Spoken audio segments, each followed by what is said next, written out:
श्री स्वामी समर्थ देव हे परब्रह्म श्री स्वामी समर्थ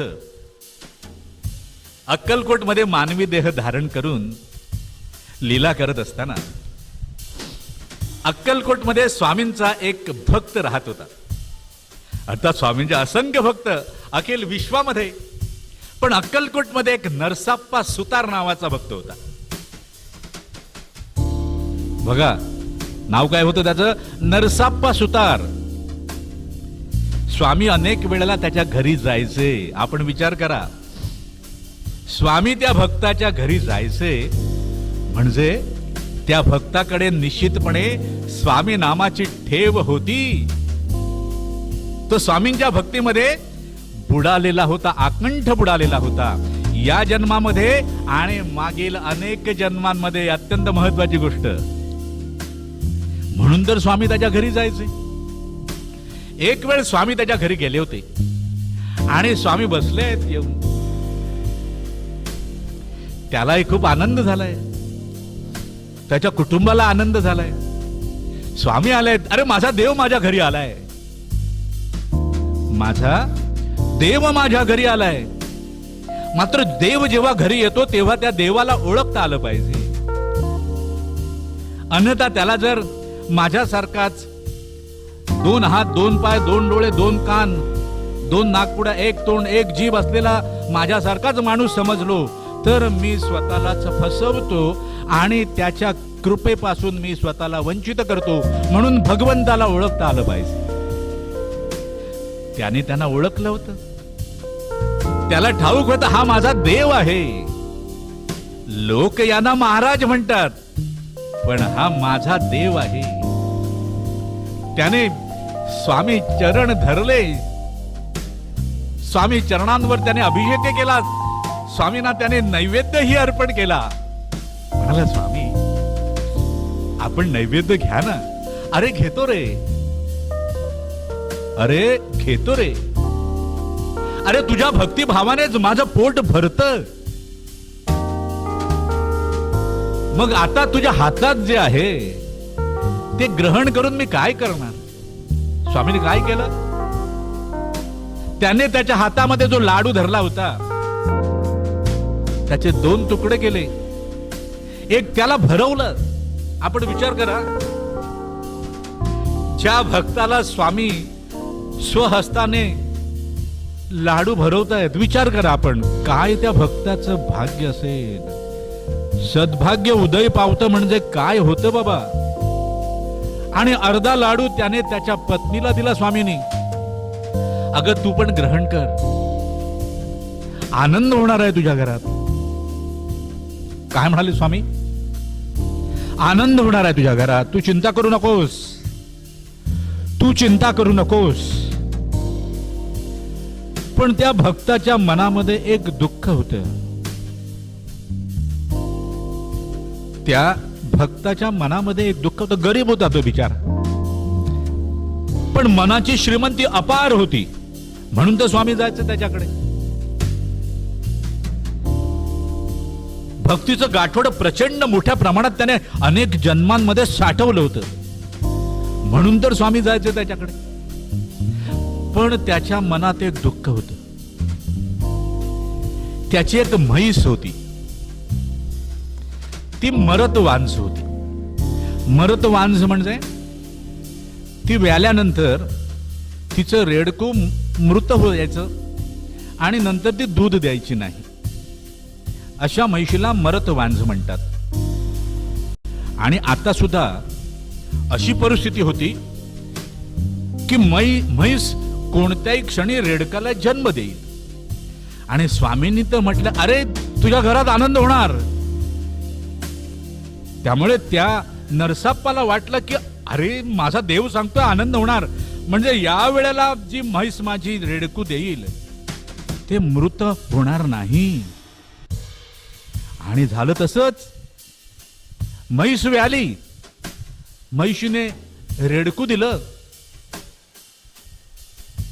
म्हैशीने रेडकू दिलं आणि काही क्षणातच ते रेडकू तडफडायला लागला आणि त्याने डोळे पांढरे केले, ते मृत झालं.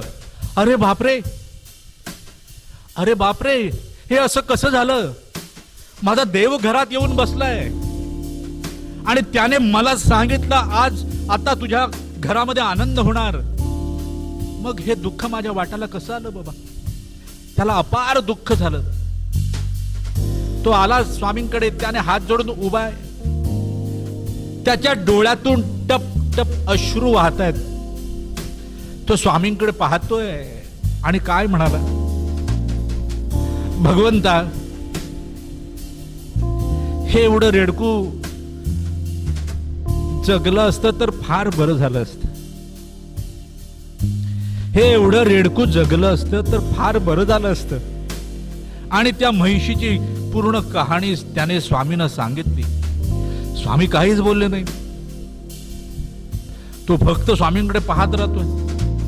अहो, त्याच्या अंतःकरणामध्ये विचार काय आहे, भगवंता अरे तूच म्हणालास ना तुझ्या घरात आनंद होईल, मग हे दुःखाचं वादळ माझ्या घरात कसं काय आलं बाबा? हे दुःखाचं वादळ माझ्या घरात कसं काय आलं? स्वामी आपल्या जागेवरून उठले. स्वामी आपल्या जागेवरून उठले आणि तडक त्या म्हैशीच्या रेडकाजवळ गेले. त्याने पाहिलं रेडकू गतप्राण झालाय. जसे स्वामी रेडकाच्या दिशेने निघाले, तो नरसाप्पा सुतार सुद्धा स्वामींच्या मागून निघालाय. स्वामींच्या मागे येऊन उभा हात जोडून आणि त्या मृत झालेल्या रेडकाकडे पाहतोय. स्वामीने एक वार त्या भक्ताकडे पाहिलं आणि स्वामीने आपला पाय त्या रेडकाच्या पाठीवरून फिरवला. श्री स्वामी समर्थ.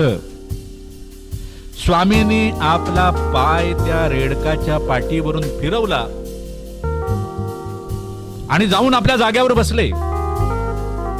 हा नरसप्पा त्या रेडकाकडे पाहतोय आणि ग्रतप्राण झालेलं रेडकू हालचाल करू लागलं, उठून बसलं, आपल्या आईकडे गेलं आणि दूध प्राशन करतंय आईचं. त्या नरसप्पाच्या मनामध्ये झालेला आनंद काही गगनात मावेना. अरे त्या परब्रह्माचं वचन कधीच खोट ठरत नाही. स्वामी म्हणाले तुझ्या घरात आनंद होणार म्हणजे आनंद होणारच. दुःखाचं वादळ जरी आलं तरी तुझ्या घरातला आनंद हिरावून नेण्याचं सामर्थ्य त्या दुःखाच्या वादळात नाही. श्री स्वामी समर्थ. स्वामी भक्त हो, स्वामी आपल्या भक्तावर कृपा करतात म्हणजे काय हे त्याचं एक उदाहरण आहे. मात्र नरसाप्पाने त्यांची भक्ती करताना त्यांच्याकडे काहीच मागितलं नव्हतं हे लक्षात ठेवा. स्वामींचा भक्त आहे तो. एक दिवस काय झालं, स्वामी एका दुकानात, भक्ताच्या दुकानात बसले होते. स्वामी काय कुठेही भक्त असेल तिथे स्वामी आहेत बाबा. जिथे जिथे भक्त आहेत तिथे तिथे स्वामी आहेत.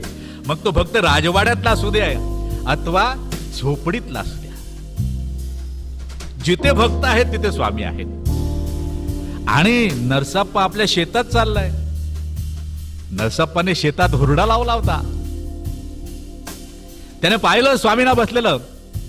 हा धावत गेला, स्वामी महाराज, भगवंता आमच्या शेतात हुरडा फार छान झालाय, आपण हुरडा खायला चला. काय म्हणाला तो? आमच्या शेतात हुरडा फार छान झालाय, आपण हुरडा खायला चला. स्वामी म्हणाले हात तुझी, आणि पुढे एक शब्द प्रयोग केला स्वामींनी. पण तो शब्द प्रयोग जो आहे तो त्या परब्रह्माच्या वाणीमध्येच शोभून दिसतो. आपण त्या शब्दाचा प्रयोग करायचा नाही, काहीतरी इष्ट होणार नाही. आणि स्वामी काय म्हणाले, काय रे तू कधी लावलं शेत, आणि शेत कोणाचं आहे? काय म्हणाले स्वामी, काय रे तू कधी लावलं शेत, आणि शेत कोणाचं आहे? अरे बाबा हे परब्रह्म आहे, हे परब्रह्म आहे. शेत कोणाचं म्हणजे काय? त्यांच्या वाणीतील गर्भित अर्थ जो आहे तो समजणं अत्यंत आवश्यक. वाच्यार्थ नाही तर लक्षार्थ समजून घ्यावा. भारतीय तत्वज्ञानाचं हे सौंदर्य आहे की वाच्यार्थ वेगळाच सांगतो आणि लक्ष्यार्थ काही वेगळंच सांगतो. वाच्यार्थ मला कदाचित समुद्र काठावर घेऊन जाईल, पण लक्ष्यार्थ मला गगनात घेऊन जातो, गगनाची सैर करून आणतो. आणि हेच भारतीय तत्वज्ञानाचं सौंदर्य आहे. शेत कोणाचं म्हणजे शेत म्हणजे काय बाबा, तर आपल्याला प्राप्त झालेला हा मनुष्य देह जो आहे हेच शेत आहे. आणि हे शेत नांगरण्यासाठी प्रकृतीची अवजारं आपल्याला प्राप्त झालेली आहे. त्यामध्ये अंतःकरण आहे, चित्त मन अहंकार बुद्धी, ज्ञानेंद्रिय आहेत, कर्मेंद्रिय आहेत. या अवजारांचा उत्तम रीतीने वापर केला तर शेती उत्तम पिकते. पण मग इथे शेतकरी कोण आहे बाबा, तर या शेतातील शेतकरी म्हणजेच आपलं आत्मतत्व आहे, आपला आत्मा आहे. तो या अवजारांचा वापर करत असतो. जसा वापर करतो तसं शेत पिकतं. आणि या शेताचा मालक कोण आहे? स्वामी म्हणाले ना, अरे शेत कोणाचं आहे? या शेताचा मालक ते परब्रह्म श्री स्वामी समर्थ आहे. मालक ते आहेत. शेत तुला करायला दिलंय, ते तुला त्यांनी विकलं नाहीये, कारण तुझ्याकडे तेवढं धन नाहीच रे बाबा. तू धन कुठून आणणार एवढं त्या परब्रह्माचं शेत विकत घ्यायला? त्याने तुला ते करायला दिलंय. त्यांचा खंड व्यवस्थित भरायचा. खंड भरण्यामध्ये खंड करायचा नाही. अखंडपणे खंड भरत राहिलास म्हणजे अखंडपणे त्यांचं नाम घेत राहिलास तर निरंतरपणे उत्तम शेत पिकेल. या शेताला कुंपण करायचं ते आपल्या अंतःकरणाचं. शेताला कुंपण करायचं अंतःकरणाचं. अंतःकरणाचं कुंपण असेल तर विकारांची रोगराई येत नाही. अंतःकरण जर स्वामी चरणावर असेल, जर मी निरंतरपणे स्वामी नाम घेऊन त्यांना खंड देत राहिलो तर स्वामी कृपेचा पाऊस निश्चितपणे पडतो आणि ते शेत उत्तम रीतीने पिकतं. मग भरून आपण घेऊन यायचं आणि त्याचा उपभोग घ्यायचा. आणि उपभोग घेताना स्वामींना विसरायचं नाही, निरंतरपणे नाम घेत राहायचं. नरसाप्पाला स्वामी म्हणालाय, काय रे शेत कोणाचं? नरसाप्पा थोडा चमकला, अरे काय म्हणतायत का हे? पण त्वरित त्याच्या लक्षात आलं, स्वामी महाराज शेत आमचं नाही, आमचं नाही. आपल्या शेतात हुरडा उत्तम झाला आहे, आपण तो खायला चलावा. असं म्हणतोस? चल तर. काय म्हणाले स्वामी? असं म्हणतोस? चल तर. आणि स्वामींच्या सोबत तर सेवेकरी असायचेच. त्या सेवेकऱ्यांना घेऊन स्वामी शेतात गेले. हुरड्याचा आस्वाद सर्व सेवेकऱ्यांनी घेतला. आणि हा जो नरसाप्पा सुतार आहे, स्वामींचा भक्त, त्याने हुरड्याबरोबर खायला ऊसही आणला होता. बघा, अत्यंत महत्वाची गोष्ट आहे. त्या ऊसाचा आस्वाद ही स्वामींनी घेतला. आणि त्यानंतर त्या ऊसाच्या ज्या कांड्या होत्या त्या स्वामींनी अशा शेतामध्ये उभ्या करून ठेवल्या. स्वामींनी ऊसाच्या कांड्या शेतात उभ्या केल्यानंतर नरसाप्पाच्या लक्षात आलं, स्वामी मला ऊसाची शेती करायला सांगतायत. अत्यंत महत्वाची गोष्ट आहे बाबा. स्वामी निरंतरपणे आपल्या भक्तांना संकेत देत असतात, संदेश देत असतात. मात्र आपलं अंतःकरण जे आहे ते स्वामी चरणी स्थिरावलं नसल्याने आपण त्या संदेशांकडे आणि संकेतांकडे दुर्लक्ष करतो आणि म्हणतो स्वामी माझ्याकडे पाहत नाहीत. अरे स्वामी निरंतरपणे आपल्या भक्तांकडे पाहत असतात. तो स्वामींचा परम भक्त असल्याने आणि त्याचं चित्त निरंतरपणे स्वामी चरणी असल्याने त्याच्या लक्षात आलं स्वामींना काय सांगायचंय. त्याप्रमाणे पुढच्या वर्षी नरसाप्पा सुताराने आपल्या शेतामध्ये ऊस लावला. ऊस आणि स्वामींच्या आज्ञेनुसार त्याने केल्याने स्वामींच्या कृपेने त्याचं उत्पन्न त्याला 20 पट मिळालं. किती पट? 20 पट. दुप्पट नाही, 20 पट. अरे स्वामींची कृपा झाल्यानंतर काय प्राप्त होणार नाही? स्वामींची कृपा झाली तर अभाव जीवनामध्ये राहत नाही. जीवन परिपूर्ण होतं. आपल्या सर्व इच्छा आकांक्षा पूर्ण होतात. केवळ मला त्यांच्या नामावर, त्यांच्या चरणावर आणि त्यांच्या वचनावर विश्वास ठेवणं अत्यंत आवश्यक आहे. 20 पट उत्पन्न मिळालं. अरे नरसाप्पा सुतार अत्यंत आनंदी आहे. अरे वा, माझ्या देवाच्या कृपेने बघा माझं आयुष्य कसं धनधान्याने भरून गेलाय. आणि त्यानंतर अत्यंत महत्वाची कथा आहे नरसाप्पाची. नरसाप्पा म्हणजे साधा सुद्धा भक्त नव्हे. स्वामी एक दिवस पुन्हा त्याच्या घरी राहायला गेले. स्वामी त्याच्या घरी राहायला गेले. स्वामीने निवास केला त्याच्या घरी जाऊन.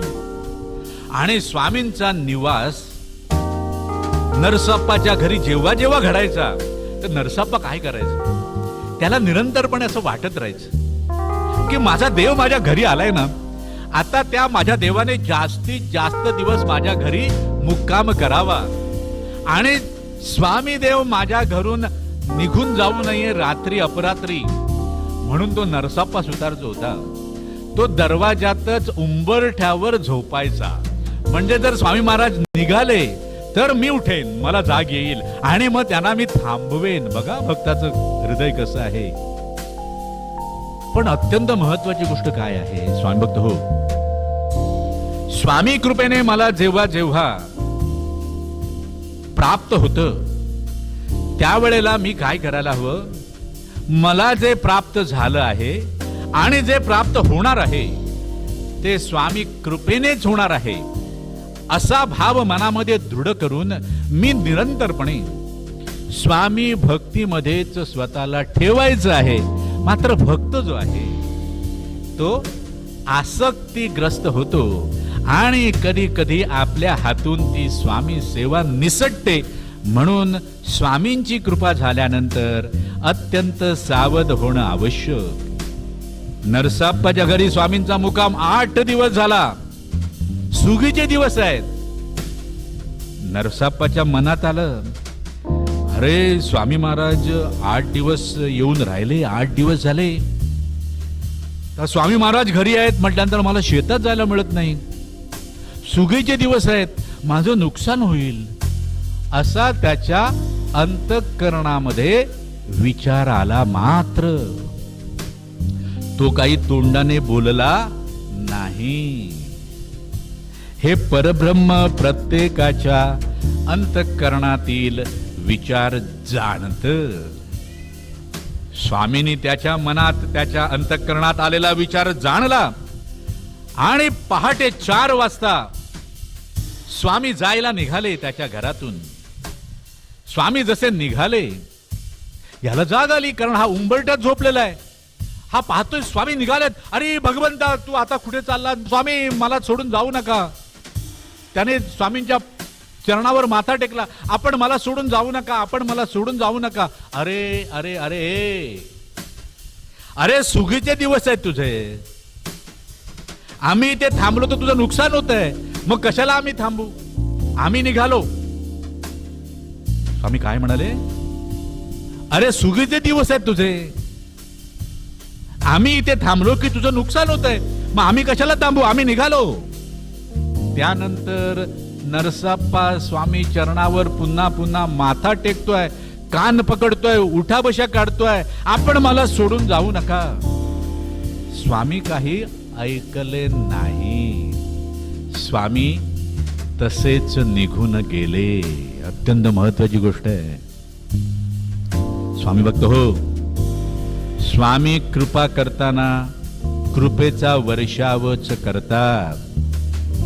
मात्र भक्ताने ती कृपा आपल्यावर होत असताना इतर कुठल्याच गोष्टीची आसक्ती आपल्या अंतःकरणामध्ये निर्माण होणार नाही याची सावधगिरी बाळगणं अत्यंत आवश्यक. ही कथा अशीच नाही, अनेक गोष्टी शिकवणारी आहे. आपण त्यातून शिकण्याचा प्रयत्न करावा आणि आपलं जीवन समृद्ध करावं.